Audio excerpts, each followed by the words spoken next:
មនុស្ស3ប្រភេទដែលយើងជួបក្នុងជីវិតមិនមែនមនុស្សគ្រប់គ្នាដែលចូលមកក្នុងជីវិតយើងគឺមានបំណងនៅជាមួយយើងជារៀងរហូតទេប្រភេទទី1មនុស្សស្លឹកឈើពួកគេនៅជាមួយយើងពេលអ្វីៗងាយស្រួលពេលមានសំណើចមានភាពជោគជ័យមានភាពរីករាយ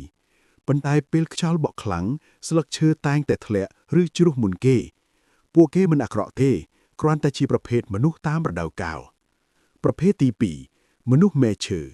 ពួកគេមើលទៅរឹងមាំនិងនៅបានយូរជាងមនុស្សស្លឹកឈើពួកគេជួយយើងនៅដំណាក់កាលណាមួយ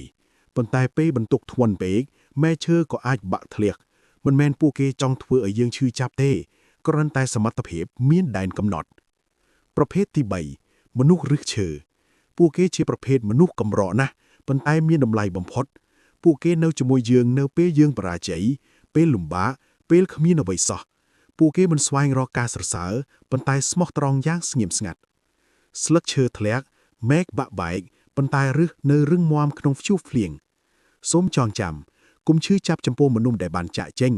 តែសូមអរគុណអ្នកដែលនៅជាមួយយើង